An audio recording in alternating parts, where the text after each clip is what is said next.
Le thème de l'enseignement de ce soir s'intitule « Attendez votre saison ». Regarde ton voisin de gauche et de droite et dis-lui « Attends ta saison ». Dans les psaumes, chapitre 1, verset 3, il est écrit « Il est comme un arbre planté près d'un courant d'eau qui donne son fruit en sa saison, et dont le feuillage ne flétrit point, tout ce qu'il fait lui réussit. » Amen. Ceci est un enseignement pour tout chrétien, tout futur leader, parce que vous êtes tous appelés à influencer dans une sphère de la société. Une grande sœur est une leader. Un grand frère est un leader. Un père et une mère sont des leaders. Alléluia. Nous sommes tous appelés à être des leaders dans des domaines différents de la société.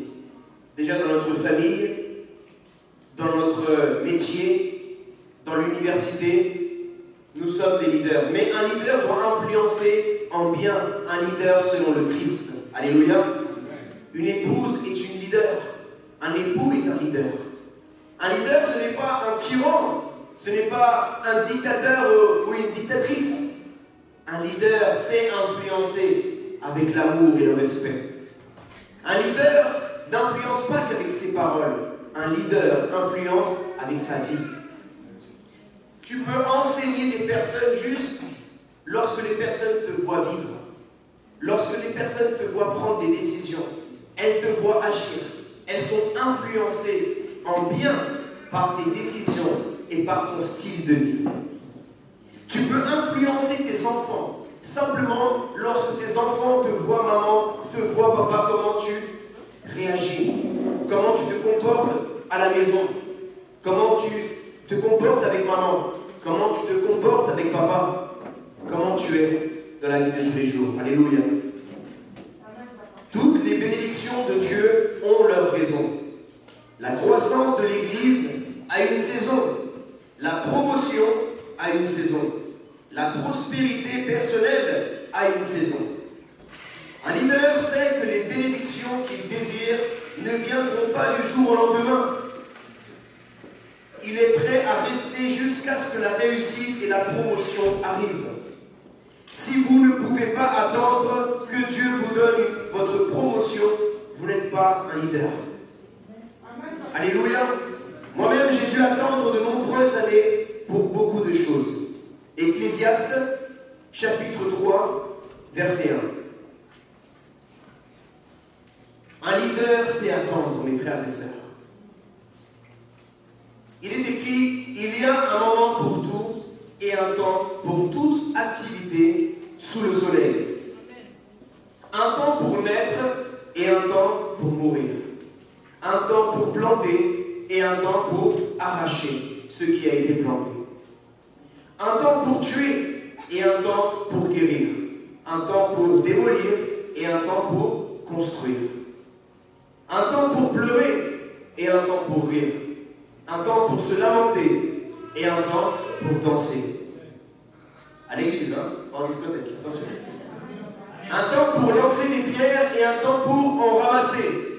Un temps pour embrasser et un temps pour s'éloigner des embrassades. Un temps pour chercher et un temps pour perdre. Un temps pour garder et un temps pour jeter. Un temps pour déchirer et un temps pour coudre. Un temps pour se taire et un temps pour parler. Je vais redire celle-là. Un temps pour se taire et un temps pour parler. Ça, c'est bien dans les mariages, dans les foyers. Un temps pour aimer et un temps pour détester. Un temps pour la guerre et un temps pour la paix. Mais quel avantage celui qui agit retire-t-il de la peine qu'il se donne? J'ai vu quelle occupation Dieu réserve aux humains. Il fait toutes choses belles au moment voulu. Il a même mis dans le cœur la pensée de l'éternité. Même si l'homme ne peut pas comprendre l'œuvre que Dieu accomplit du début à la fin. Amen.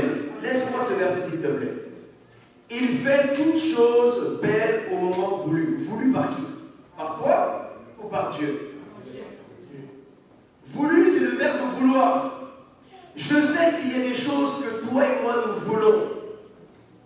Mais Dieu qui est ton créateur, Dieu qui est notre créateur, il connaît mieux les choses qu'il a prévues pour toi et pour moi. Et il les a prévues au moment voulu par lui. Non pas au moment voulu par toi et moi. Amen. Et je sais que c'est difficile.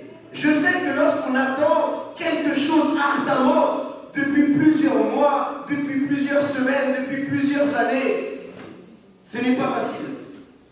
N'est-ce pas? Mais Dieu lui-même a appliqué cette discipline en tant que leader par excellence.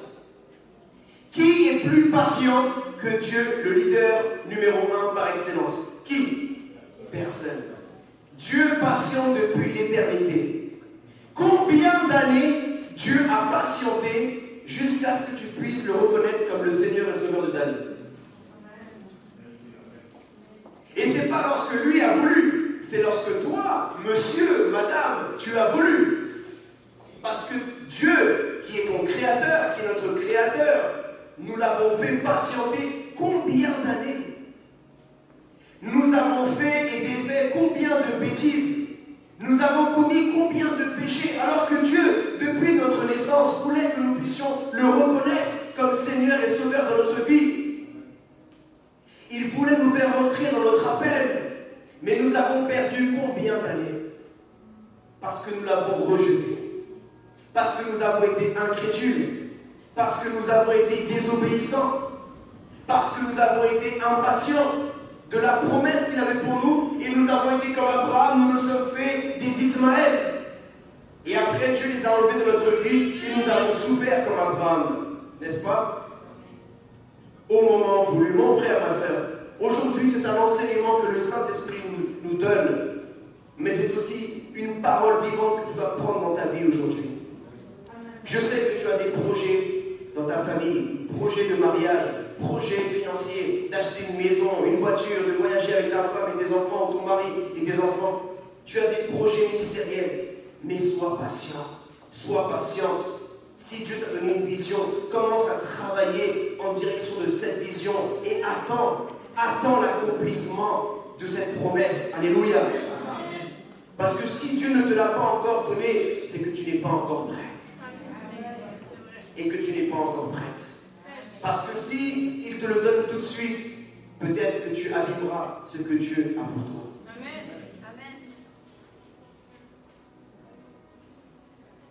Vous croyez que le Père en ce moment, il est patient?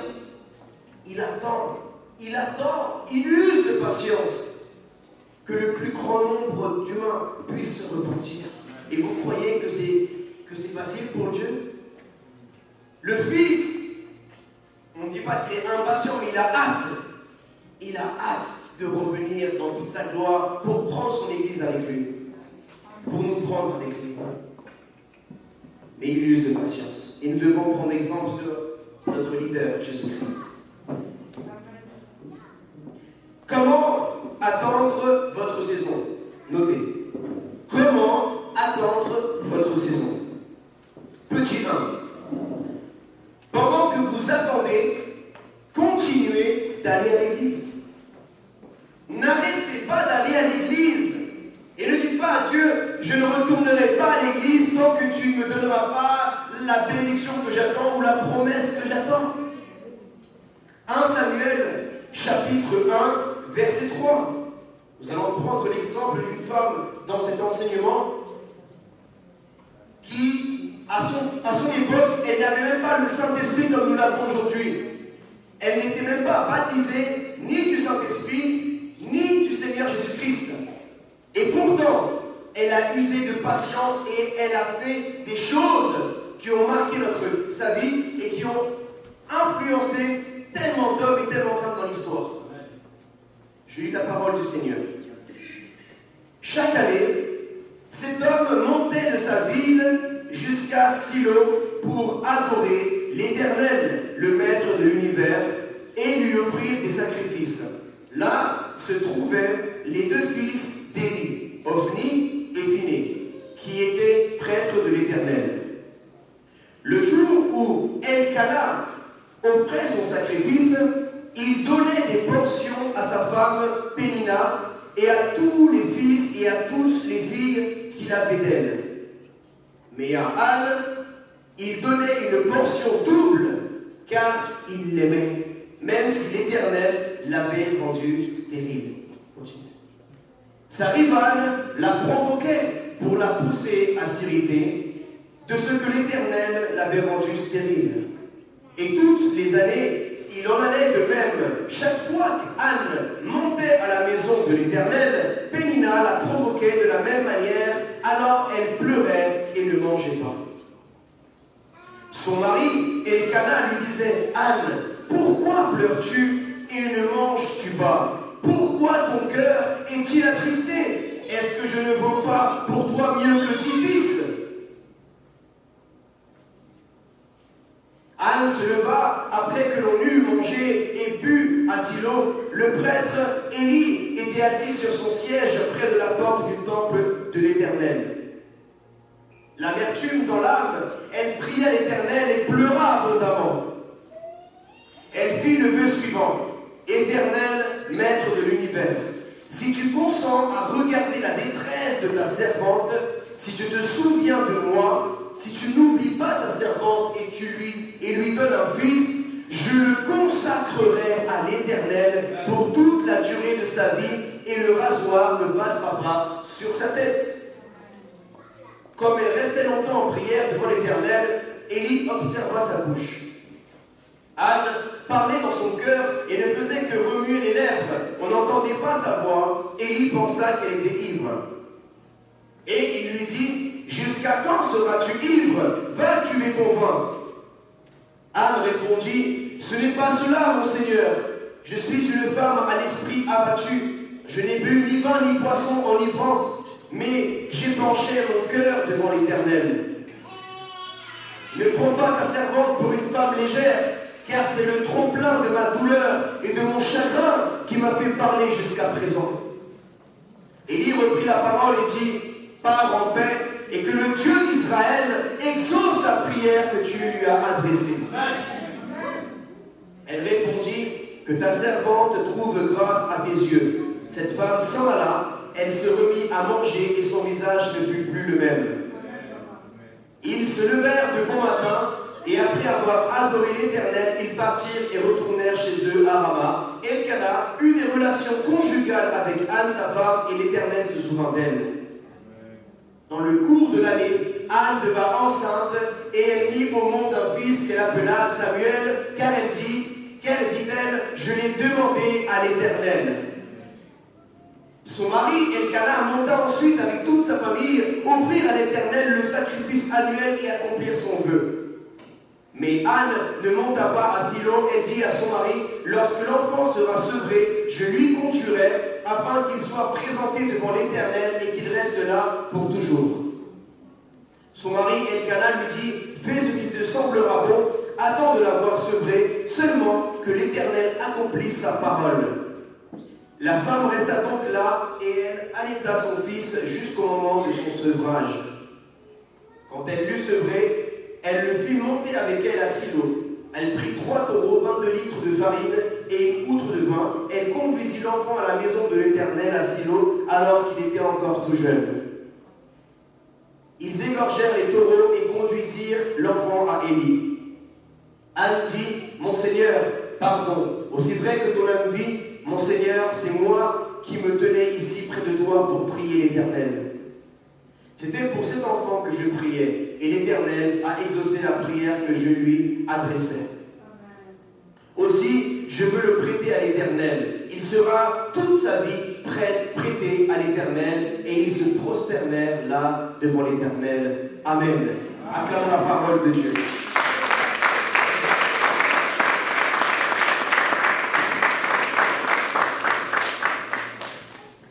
Que fait-on en attendant un miracle? Que devriez-vous faire pendant que vous attendez la réponse de Dieu pour votre vie? Anne était la femme qui continuait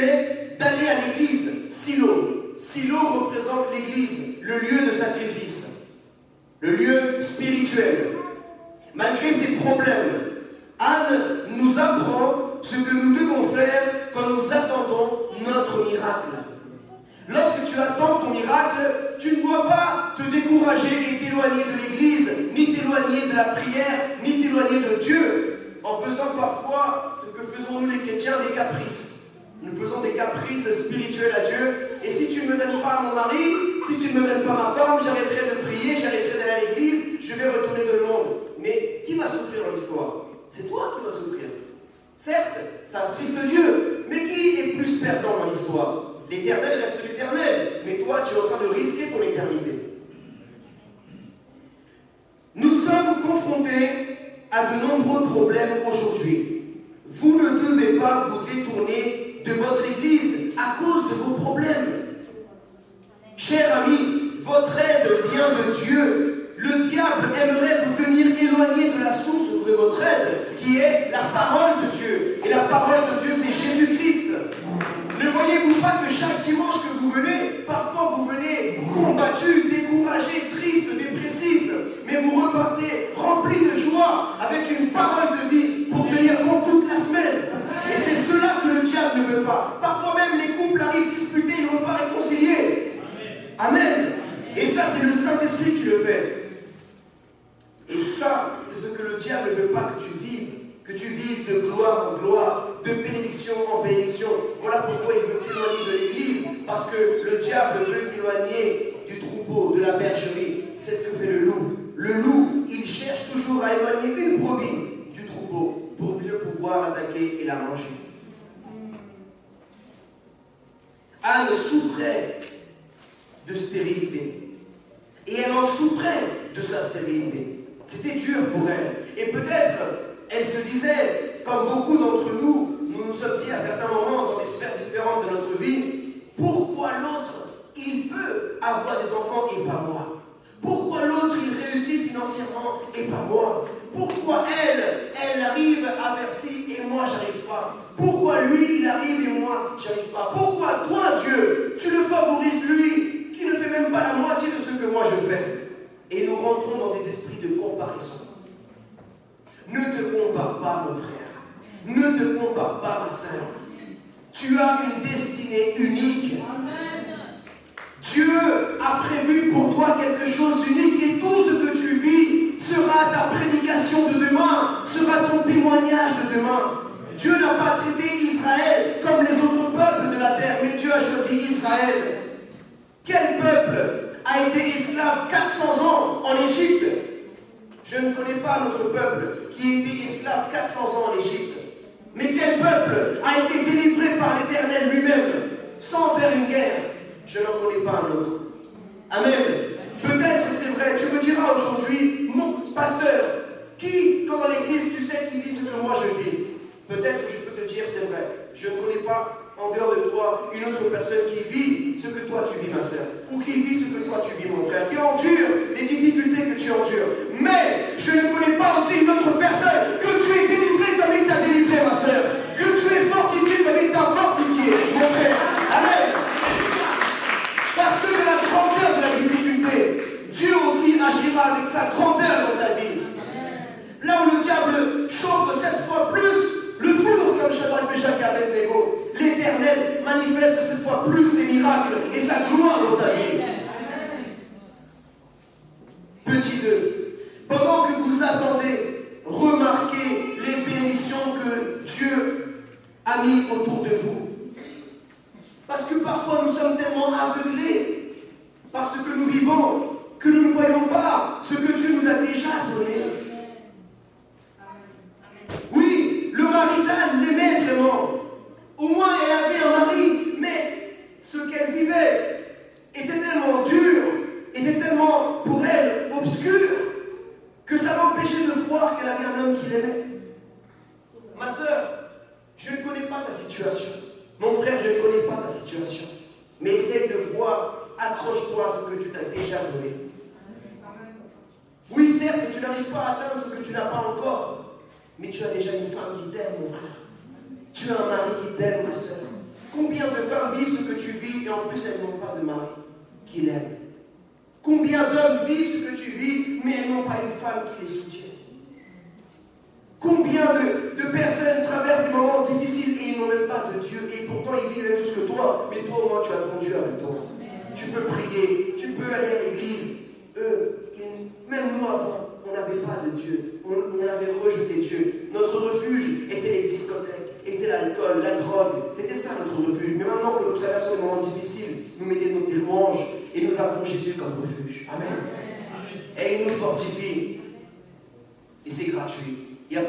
gaspiller de l'argent en discothèque. Parce que je dis souvent dans les métros, aller en enfer, ça coûte cher. Ah oui, tout le péché coûte cher. L'alcool, ça coûte cher. Et ça qu'on paye des bouteilles d'alcool pour aller en enfer, on paye pour souffrir. La drogue, ça coûte cher. La prostitution, ça coûte cher. Les discothèques, ça coûte cher. Tout le péché coûte cher. Mais tout ce qui est de Dieu, la vie éternelle, le fruit de son esprit, c'est gratuit, car le prix, Jésus l'a payé à la croix. Tout ce que tu as à faire, c'est de me recevoir le cœur ouvert. Laisse-toi aimer. Je dis souvent, lorsque je prêche l'évangile dans les métros, être chrétien, c'est facile. Il suffit simplement de se laisser aimer par Dieu.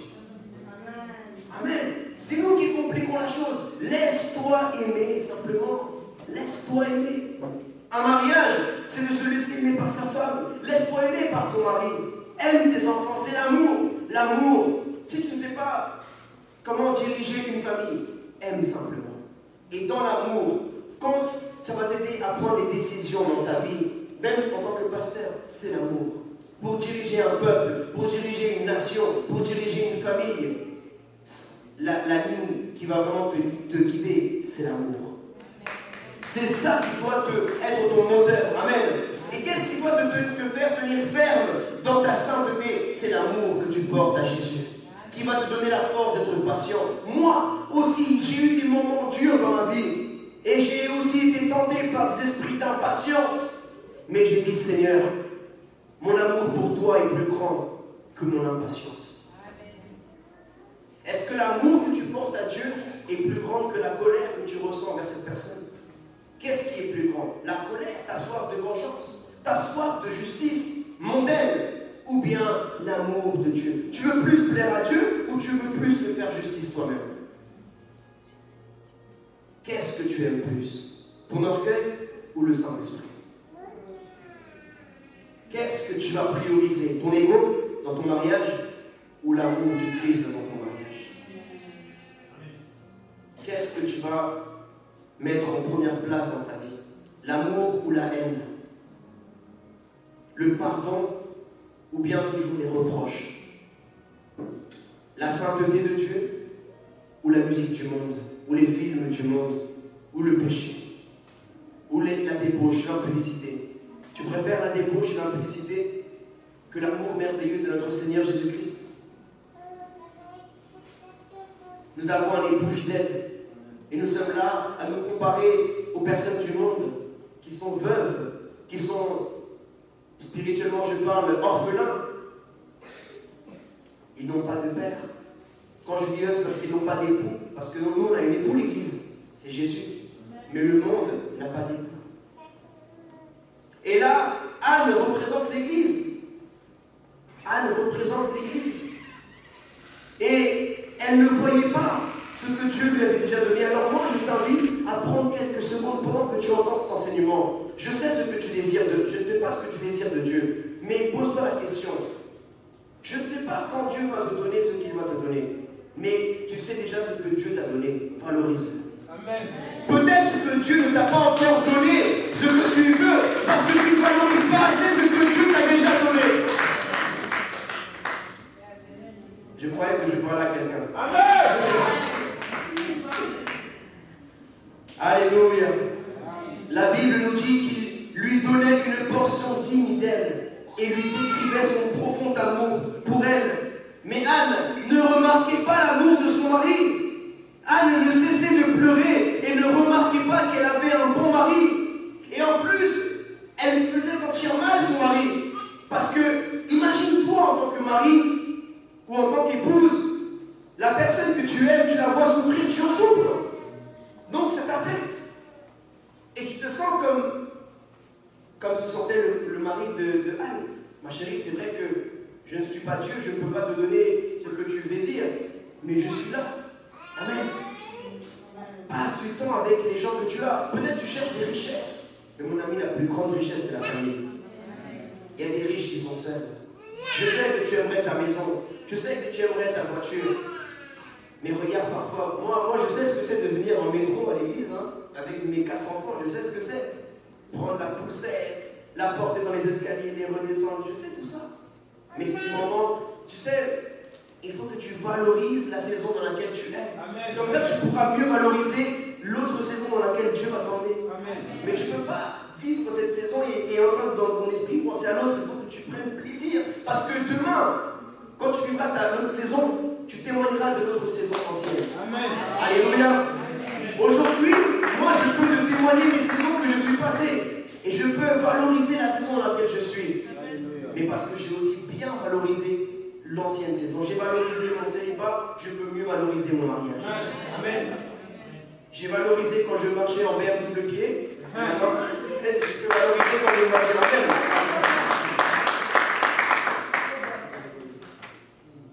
Apprenez à voir au-delà de vos problèmes, Église. Certains sont tellement fixés sur le problème qu'ils ne peuvent pas voir la bonté de Dieu autour d'eux. Votre mari a peut-être un défaut. Votre il y a un début de calvitie par là. Oh, regarde son ventre. Moi, j'en voulais un qui n'est pas de ventre. Ah, mais regarde, il est trop maigre, je voulais un costaud. Ah, regarde, il est petit, je voulais un grand. Ah, regarde. Et tu poses ton regard que sur les défauts de la bénédiction que Dieu t'a donnée. Quand Dieu ne t'avait pas donné ta bénédiction, tu te plaignais. Tu te plaignais que tu n'avais pas ta bénédiction. Et maintenant que Dieu t'a donné ta bénédiction, tu trouves des défauts à la bénédiction de Dieu. Seigneur Jésus. Alléluia. Amen. Tu crois que rien dans ce monde n'est parfait, les amis. Amen. Le seul qui est parfait, c'est Dieu notre Créateur. Amen. Peut-être tu passes du temps à chercher ta maison. Le jour où tu vas avoir ta maison, peut-être tu vas avoir dans un quartier où ton voisin aura une plus belle maison que toi. Et tu vas te dire, ah, Seigneur, mais le voisin, il a une plus belle que moi. Mais ça, c'est un esprit de comparaison et tu dois tuer ça dans ta vie. Alléluia. Sois heureux avec la femme que Dieu t'a donnée, c'est la plus belle pour toi. Amen. Alléluia. Sois heureux avec l'homme que Dieu a prévu pour toi, c'est le plus beau pour toi. Sois heureux avec ce que Dieu t'a donné. Si Dieu t'appelle pasteur, fais que le ministère pastoral soit le plus beau. Amen. Si Dieu t'appelle à être évangéliste, fais que le ministère d'évangéliste soit le plus beau. Amen. Si Dieu t'appelle à être enseignant, fais du ministère d'enseignant le plus beau ministère. Et prophète et apôtre. Si Dieu t'a mis dans les caméras, dans la sono, fais que la sono soit le plus beau service pour toi. Amen. Le ménage, fais que le ménage soit ce qu'il y a de plus beau. Amen. Les kids, les bébés, tout ce que Dieu t'a confié, vois-le comme le plus grand privilège et le plus grand honneur. Amen. Avant que Dieu ne confie un peuple, une nation de près de 2 millions de personnes à Moïse, Dieu avait confié d'abord à Moïse les brebis de son beau-père Jéthro. Et il a testé son cœur. Et pour Moïse, il était au top, au summum, il était heureux. Il avait appris à valoriser le peu. Mais vous savez que Moïse, il vient de loin. Moïse, il avait eu de l'argent, vraiment. Il était petit-fils du pharaon. Imaginez la richesse du pharaon qui était, je crois, à cette époque, l'un des hommes les plus riches de la terre. Il avait tout. Il avait juste à demander ça, il l'avait. Et du jour au lendemain, il part dans le désert. Et maintenant, il apprend à valoriser les choses simples de la vie. Une épouse, de beaux enfants, un beau-père. Bon, la Bible ne parle pas de sa belle-mère. Peut-être Moïse n'a pas voulu parler de sa belle-mère. Il n'a pas mis lui-même par volonté personnelle. Il a parlé aussi, Dieu, de son troupeau. Il avait le troupeau. Comme David, ça ne vous rappelle pas l'histoire de David? Alléluia. Dieu d'abord confie un troupeau, le troupeau de ton père, le troupeau de ton beau-père, avant de te confier ton propre troupeau. Alléluia. Qu'est-ce que Dieu t'a confié, mon frère? Dieu t'a forcément confié quelque chose ou quelqu'un. Toi qui es leader de cellule de maison, je sais que tu veux déjà une méga church, mais sois fidèle avec les 5 personnes que tu as chaque vendredi. Amen. Sois fidèle dans le peu. Moi, je veux être fidèle avec vous, parce que je crois que nous aurons une très grande église. Alléluia. Pas remplie d'adhérents ni de membres, mais de vrais disciples. Alléluia. Des vraies filles et fils de Dieu. Des hommes et des femmes de Béret qui vont embraser Paris, la France, la francophonie et toute la génération même. Ne méprisez pas les petits commencements. Jésus est né dans une crèche. Alléluia. Alléluia. Ne méprise pas les petits pas, regarde ce que j'ai déjà, je n'ai rien comparé à cette. Non, tu n'es pas cette personne. Dieu a appelé Moïse à 80 ans. Et quel prophète les Juifs reconnaissent plus dans le planche pour eux? C'est Moïse. Et c'est l'homme le plus vieux que Dieu a appelé. Alors ne regarde pas ton âge. Qui aujourd'hui est appelé le père de la foi? L'homme qui impacte aujourd'hui le judaïsme, le christianisme et l'islam. Abraham. Dieu l'a appelé à 75 ans. Alors il a impacté toutes les nations de la terre.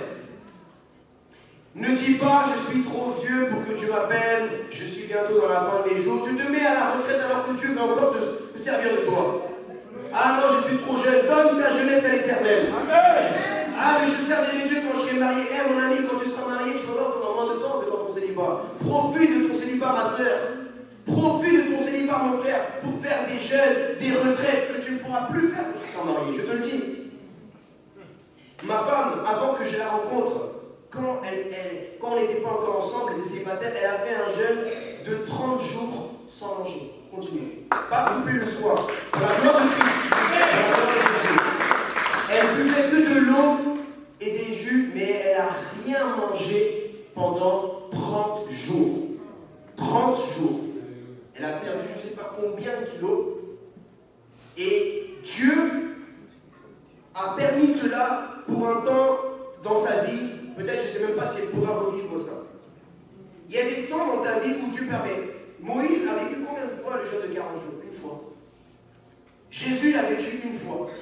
Parfois, selon la saison que tu vis, ce que tu ressens, tout ce que tu ressens et ce que tu es aussi en colère contre le diable, ça te permet de faire des choses que tu ne peux pas faire dans une autre saison. Parce que tu n'as pas la même rage de réussir et de vaincre et de contrer les attaques de l'ennemi. Mais si tout va bien dans ta vie, qu'est-ce qui va te pousser à jeûner? Tu sais, quand tu traverses un moment difficile, tu as un moteur, tu as un gasoil que quelqu'un qui tout va bien pour lui, il ne peut pas savoir. On voit le frère qui évangélise. Moi, quand j'ai commencé à évangéliser dans les métros H24, je vivais un des pires moments de ma vie. Mais c'était un moteur pour moi. Va savoir comment on est l'être humain, n'est-ce pas? Quand on est dans les déserts, c'est là où tu dois donner tout ce que tu as. Tout ce que tu as. Les plus beaux psaumes du roi David ont été écrits dans ces moments les plus difficiles. Les déserts sont importants. Parce que c'est l'école de la vie. Un institut théologique pourra t'enseigner des choses théoriques, des versets, des choses, mais l'école du désert, des tempêtes de la vie, que c'est Dieu qui t'enseigne là, ça ne s'apprend pas, ça se vit. Amen.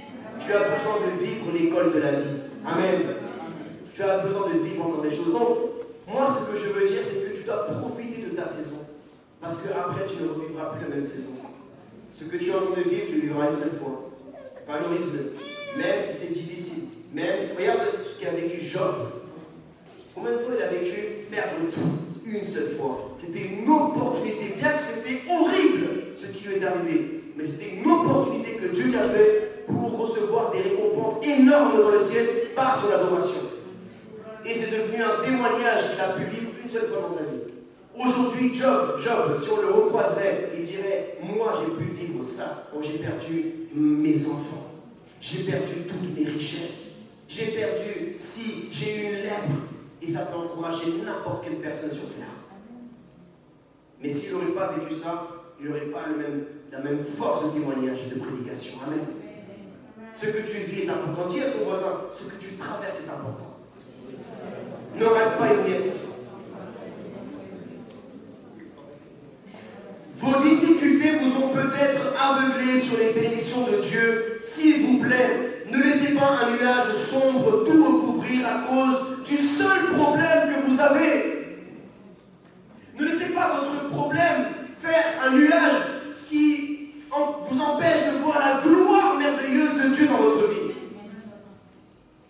Anne ne pouvait pas voir qu'elle avait un bon mari, elle ne pouvait pas remarquer que son mari était très généreux et gentil. Anne ne pensait pas au fait que même si elle n'avait pas d'enfant, il grandirait et il quitterait la maison un jour.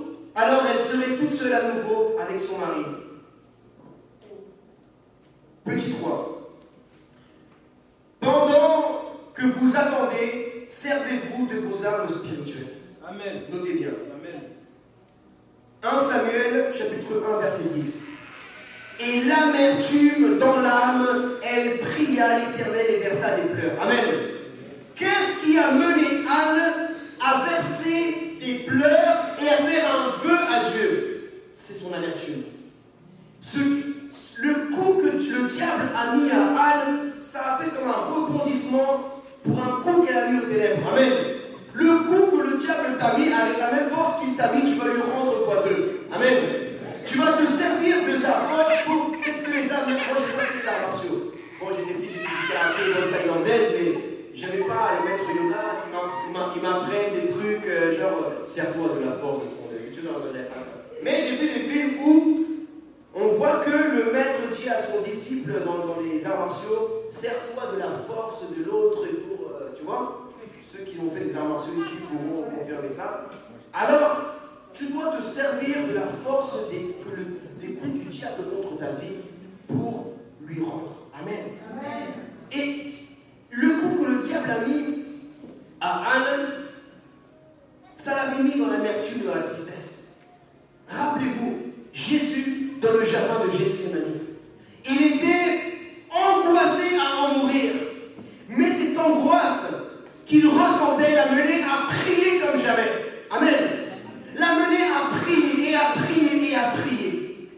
Et toi aussi, cette tristesse que tu ressens, peut-être cette dépression, cette solitude, cette angoisse, je ne sais pas ce que tu ressens, mais ce que tu ressens, cet abandon que tu ressens, cette humiliation que tu ressens, cette blessure que tu ressens, serre-toi-en dans la prière pour attaquer le diable, car la guerre n'est pas contre la chair ni le sang, elle est contre les puissances spirituelles. Amen. Anne n'est pas partie voir, et là je ne veux pas négliger la médecine ni mépriser la médecine. Attention, Dieu aussi a donné la médecine et l'intelligence à l'homme. Alléluia. Mais ce que je veux faire, c'est que la prière est plus grande que la médecine. Bien que la médecine est très importante, parce qu'il y a eu des maladies et des choses qui ont été guéries par des médecins, mais c'est Dieu qui leur a donné la connaissance et l'intelligence. Toute la gloire doit toujours revenir à Dieu. Mais la prière est efficace. Elle a fait un vœu spirituel à Dieu. Et c'est ça que nous allons commencer à voir. Dans ce verset, vous voyez comment Anne se leva les yeux vers le Seigneur et pria avec de grands cris et avec des larmes. C'était une guerrière de la prière. Vos armes ne sont pas charnelles, elles sont puissantes par la vertu de Dieu. Vous avez peut-être besoin d'un bébé, vous avez peut-être besoin d'un mari. Ne recourez pas à des méthodes physiques ou charnelles pour obtenir ce dont vous avez besoin. Beaucoup de problèmes ont des racines spirituelles. Continuez à prier. Il y a de la puissance dans la prière. En étudiant la Bible, vous vous rendrez compte que beaucoup ont reçu des bénédictions et des réussites par la prière. Et pendant que j'enseigne cela, je pense femme de mauvaise vie à l'époque de Jésus, qui était vue par tout le monde comme la femme adultère, une prostituée. Mais personne n'a jamais versé un si beau parfum aux pieds de Jésus, cette femme. Parce qu'elle avait beaucoup péché. Et elle avait conscience qu'il lui avait été beaucoup pardonné. Et elle a donné beaucoup de ce qu'elle avait pour Jésus. Mais quelqu'un qui n'avait pas beaucoup péché, comme les pharisiens qui croyaient eux qu'ils n'avaient pas beaucoup péché, alors qu'ils péchaient beaucoup plus cette femme. Eh bien, elles n'ont jamais versé, même un disciple n'a jamais fait ce que cette femme a fait au pied de Jésus-Christ. Eh bien, ton niveau de souffrance, comment tu te sens sale par rapport à ce que tu as vécu dans ta vie, mais que Dieu t'a pardonné, ton niveau de reconnaissance va te mener à des niveaux d'adoration qu'une personne qui n'a jamais commis d'erreur ne pourra jamais atteindre. Parce que tu sais comment tu étais sale, ma soeur. Tu sais comment tu étais sale, mon frère. Mais tu sais comment Jésus t'a purifié par son sang précieux qui a coulé à la croix. Amen.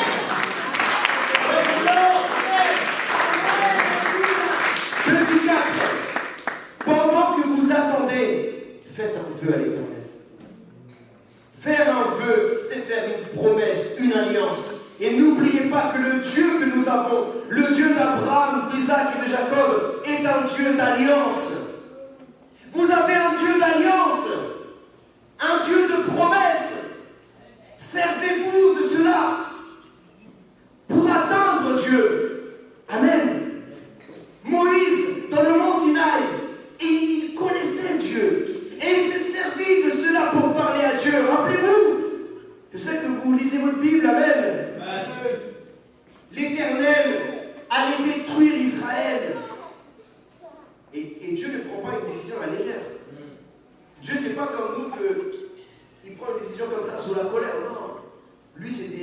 sont éternels.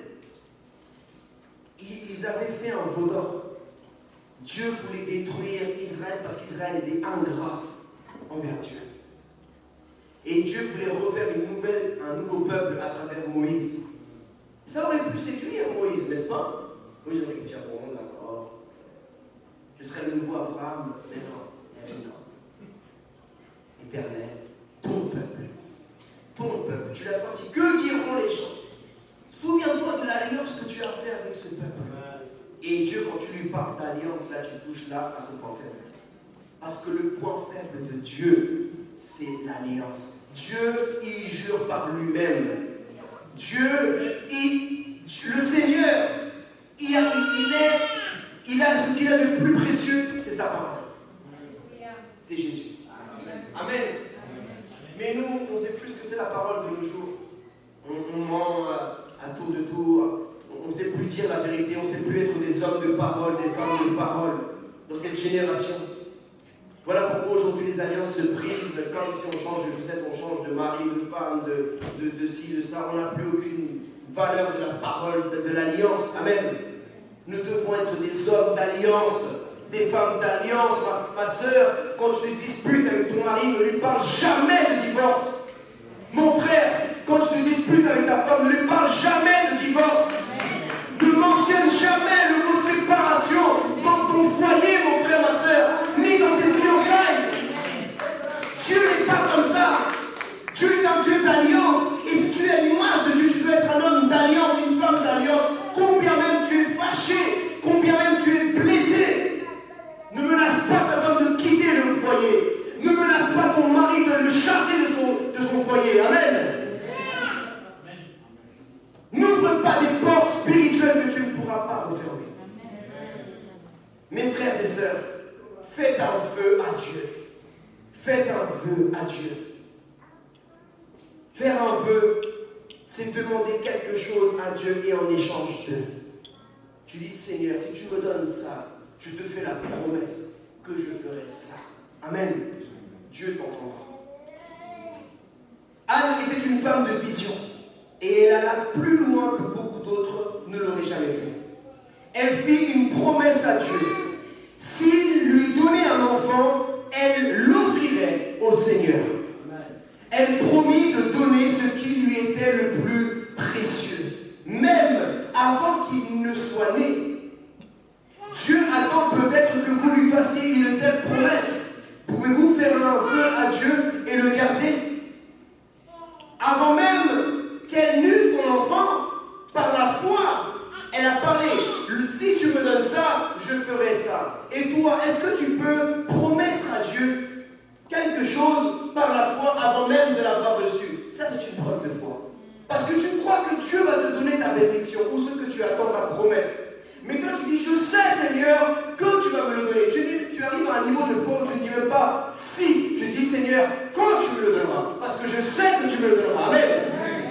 Ne dis même pas, si tu me donnes ça, Seigneur, je te promets que je ferai ça. Tu dis, Seigneur, le jour, je sais que tu me donnes. Je sais que tu l'as déjà donné dans le monde spirituel, mais c'est pas encore arrivé sur terre. Peut-être qu'il y a des embouteillages dans le ciel, dans le monde spirituel. C'est pour ça, c'est pas encore arrivé. Mais Dieu t'a déjà donné, il a déjà libéré cette promesse. Rappelez-vous, dans les temps du prophète Daniel, l'ange a mis 21 jours, il y avait du trafic spirituel dans le ciel là. Il y avait des ampoules, il y avait des gilets jaunes du ciel. Ils ont bloqué l'ange, ils ne pouvaient pas passer. Ils ont dit, attends Daniel, il y a des gilets jaunes du ciel là. Non, il est arrivé, il a dit, Dieu, ta prière a été entendue il y a 21 jours. Waouh, 21 jours. Ça nous donne un laps de temps. Ça veut dire que ce n'est pas forcément toujours 21 jours. Quand tu calcules, Seigneur, ça fait 21 jours là, qu'est-ce qui se passe là? C'est un laps de temps. Peut-être ça va faire quelques jours, quelques mois, quelques années, mais Dieu va te donner ta promesse. Petit 5. Pendant que vous attendez, gardez votre promesse. Je donne un exemple. Tu es célibataire. Tu demandes une femme à Dieu, une femme de Dieu. Tu demandes un homme de Dieu. Ça dépend si tu es un homme ou une femme. Tu es une sœur. Tu demandes un époux qui soit un serviteur de Dieu. Tu es un frère. Tu demandes une femme qui soit une servante de Dieu. Tu dis, Seigneur, je sais que tu vas me le donner. Je sais que tu vas me donner cette personne. Et le jour que tu me la donnes même, je vais faire ci, ça. Mais comme le Seigneur tarde à te donner ta promesse, tu dis non Seigneur, moi j'ai fait ce vœu, mais maintenant je brise l'alliance parce que je vois que les années sont passées, les mois sont passés. Moi je vais chercher un homme du monde, un Philistin, je vais chercher une Philistine, donc un homme qui n'est pas en Christ, une femme du monde. Tu brises l'alliance. Tu es en train de gâter ce que Dieu allait te donner. C'est comme Abraham. Dieu lui avait promis un fils, mais ce n'était pas le moment. Et lui, il a commencé à écouter la voix humaine. C'est pas forcément qu'il ne faut pas écouter sa femme ou il faut écouter son mari, mais ça a besoin que quand Dieu te donne une parole, reste sur cette parole. Parce qu'il y aura des voix qui paraîtront des voix de sagesse, qui vont venir te rentrer dans la tête. Mais après, quand tu vas faire ce que ces personnes te conseillent, ces personnes ils vont faire comme moi je ne te connais pas mon frère, je ne te connais pas. Quand Abraham avait eu cette relation avec Agar, il avait eu Ismaël. Maintenant, Dieu demande à Abraham de rejeter Ismaël, et là il souffre. Il va voir sa femme qui lui avait donné ce conseil. Donc ça prend la voix humaine. Et la personne elle dit non, moi je t'ai jamais dit ça, je ne connais pas tout ça, ça ne pas Dieu. Quoi, c'est toi qui m'avais dit de. Ça veut dire quoi ça? Ça veut dire que tu seras que devant Dieu. Ce sera que devant Dieu que tu dois rendre des comptes, mon frère, ma soeur. Les décisions que tu prends-les par obéissance à Dieu. Ne les prends pas parce qu'un homme ou une femme te dit, tu dois d'abord faire ce que Dieu te dit. Amen. Amen. C'est très important, surtout les grandes décisions, comme le mariage et comme d'autres décisions très importantes dans la vie. Donc, ne fais pas quelque chose parce que, Dieu m'a dit que c'est lui, Dieu m'a dit que c'est elle. Non, ne fais pas comme ça. Ne te marierai pas, parce que comme on dit, celui qui se marie par prophétie se divorce par révélation. Alors commence pas à te lancer dans des relations sentimentales. Tu dis non, je sais qu'il va changer, je sais qu'elle va changer. Non, l'amour, c'est pas une croisade d'évangélisation. Quand tu te lances avec un homme ou une femme, ne dis pas non, elle va changer, il va changer. Non. Il vaut mieux attendre. Attends, sois patient et sois patiente. Elle donna au Seigneur et le Seigneur lui redonna. Est-ce que l'argent est un problème pour vous, Église? Trouvez-vous difficile de donner à Jésus? Détachez-vous de cet argent et laissez-le aller maintenant. Donnez la dîme et faites des offrandes. Beaucoup d'hommes et de femmes ont un problème avec l'argent. Et c'est vrai. Mais combien de choses Dieu exauce par un vœu financier? J'en suis le témoignage vivant. Ma mère, je vous l'ai déjà dit, mais je vous le redis, quand je me suis converti un jour pour rigoler, ma mère, elle m'a dit, tu me dois beaucoup d'argent. J'ai dit, quoi? Tout ce que je te dois, c'est la vie, maman, quoi. Tout ce que je te dois, c'est la vie, je ne te dois pas l'argent. Mais si, elle m'a dit, parce que quand tu n'étais pas chrétien, quand je donnais ma dîme, quand je donnais des offrandes, je faisais des vœux, des pactes, des alliances avec Dieu. Et je mettais ton nom, ton prénom, pour que les gens prient pour toi. Et ça marche. Alléluia. Pour la gloire de Dieu. Maintenant, ce n'est pas une doctrine. Amen. C'est un témoignage. C'est comme l'apôtre Paul a guéri avec des mouchoirs. C'est pas pour ça que vous allez remplir votre maison de mouchoirs pour aller guérir dans les métros ou dans les rues. C'est pas parce que l'apôtre Pierre a guéri avec son ombre que vous allez commencer à évangéliser, que vous allez calculer la science, la physique, comment ton ombre va toucher cette personne. Non, c'est pas une doctrine, c'est un témoignage. Et si Dieu l'a fait avec un, il peut le faire aussi avec vous. Alléluia. Donc, je vous dis quelque chose qui s'est passé. Ma mère a prié pour moi, elle a fait des alliances financières. Quand elle donnait sa dîme, elle disait, Seigneur, je te donne ma dîme. Et comme la Bible dit, mettez-moi à l'épreuve. Ce n'est pas que dans le côté financier, dans ta santé, dans quelqu'un de ta famille, ton mari, ta femme n'est pas avec Christ, tes enfants, tes parents. Quand tu donnes ta dîme, s'il te plaît, mets le nom de la personne que tu veux sa conversion. Mets le miracle que tu attends. Mets la promesse que tu attends. Nous voyons tout en intime. L'Église ne saura pas. Tu mets ta maladie, tu mets ce que tu attends de Dieu. Et nous prierons, le coup d'intercession, nous prierons pour cela. Et certainement Dieu t'exaucera. Alléluia. Alors, on est comblé de beaucoup de bénédictions quand on perd ses vœux. Savez-vous que quand Abraham donna la dîme au Seigneur, donc à travers Melchisédek, la bénédiction qu'il reçut était un enfant. La Bible nous enseigne qu'Abraham était très riche. Il n'avait pas besoin d'argent supplémentaire.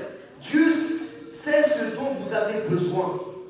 Quand vous lui donnerez, Dieu vous donnera ce dont vous avez besoin. Amen.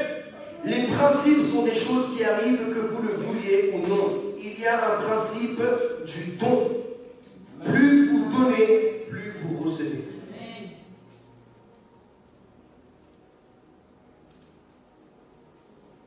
Donnez et il vous sera donné. Luc chapitre 6, verset 38. Donnez et il vous sera donné. On versera dans votre sein une bonne mesure, serrée, secouée et qui déborde, car on vous mesurera avec la mesure dont vous serez servi. Alléluia. Anne donna un fils au Seigneur. Le principe a marché. Dieu lui en a donné 5 autres enfants en échange. Quand Dieu, il donne pas comme nous, pardonnez-moi Dieu, on est des crevards. Quand quelqu'un va te rembourser, tu demandes les centimes, 98,27 centimes. Dieu n'est pas comme ça. Toi, tu as donné 1 à Dieu. Dieu te donne facilement 10. C'est quoi la dîme? Dieu te donne 100, mais il te demande simplement de lui redonner 10. C'est le meilleur. Avec lui, c'est le meilleur affaire qu'il faut faire, c'est avec Dieu. C'est lui la meilleure personne avec qui tu dois faire des transactions financières et tout dans la vie. Et toi, tu dis, mais toujours lui, il perd. Non, et lui, il gagne en te bénéficiant. C'est ça son gain. C'est quand il te bénit. Amen. Toi, quand tu gagnes sur l'autre, tu dis, ah, je vais arnaquer. Mais Dieu, lui, il n'est pas arnaqué. Parce que lui, quand il gagne, c'est quand toi, tu gagnes. Amen. Il est heureux quand tu es heureux. Alléluia. Elle a donné un fils, elle en a reçu 5.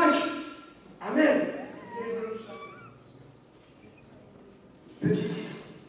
Allez au-delà de vos émotions quand vous attendez. Anne était une personne émotive. Vous pouvez voir dans les Écritures qu'elle pleurait et criait comme toute autre femme. Elle avait des sentiments et des problèmes émotionnels, mais elle alla au-delà de ses émotions et devint une personne spirituelle. En fait, elle devint plus spirituelle après son problème. Permettez à Dieu de vous attirer plus profondément vers les choses de l'esprit à travers la situation que vous traversez. Grâce à vos problèmes, et je ne dis pas à cause de vos problèmes, mais je dis grâce aux problèmes que vous vivez, vous serez amenés à mieux connaître Dieu. En effet, tout concourra à votre bien. Amen. Femme, une réussite vous attend, ma sœur. Homme, une réussite vous attend, mon frère. Allez au-delà de vos émotions et devenez une personne spirituelle. Amen. Acclamons le Seigneur Jésus. Je vais finir le jour du dimanche et je vais vous demander de vous lever, s'il vous plaît. Mes frères et sœurs, moi-même je me reconnais dans cela. Je vous dis, lorsque j'ai commencé à prêcher l'évangile dans les métros de Paris, dans les rues, j'ai traversé des épreuves très difficiles dans ma vie personnelle. Mais alors que parfois même, je vous dis en tant qu'homme, ce que je vivais était tellement humiliant pour moi en tant qu'homme, que parfois ça m'arrivait de pleurer. Physiquement, je pleurais devant le Seigneur. Je me disais, mais Seigneur, pourquoi tu permets ça dans ma vie, Seigneur? Et parfois on pleure de colère, parfois on pleure de tristesse, parfois on pleure parce qu'on est blessé. Homme ou femme, amen. Peut-être toi, c'est une maladie qui te fait souffrir et pleurer. Peut-être toi, c'est un divorce. Peut-être toi, c'est un problème financier. Alléluia. Tu as perdu ta maison, tu as perdu ton travail.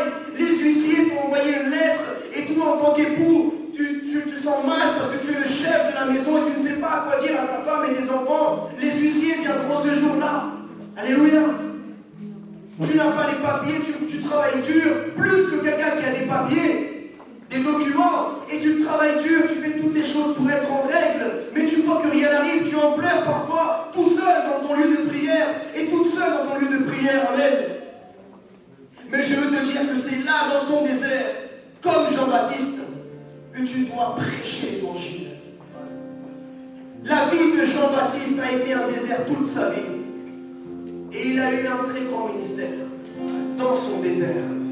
Et je peux vous dire que beaucoup d'hommes de Dieu et de femmes de Dieu, leur ministère ont commencé dans leur plus grand désert. Amen. Tu dois te créer un oasis dans ton désert. Si tu ne vois pas d'oasis, crée-en un toi-même. Va dans le lieu secret et bâtis un autel d'adoration en l'honneur de l'Éternel tous les matins. Lève-toi avant ton mari, tes enfants. Tu sais que ton bébé commence à réclamer le lait à telle heure. Lève-toi avant, anticipe un peu et commence à prier, même si c'est 30 minutes, même dans le balcon. Mais va quelque part, regarde les étoiles le matin avant que le soleil se lève. Mon frère, lève-toi avant ta femme, lève-toi avant les enfants, pour que personne ne t'interrompe. Et commence à bâtir un autel en l'honneur de l'Éternel, une vie de prière, un oasis spirituel qui va te rafraîchir dans l'attente de la promesse de Dieu pour ta vie. Amen. Je voudrais faire un appel ce soir, que toute personne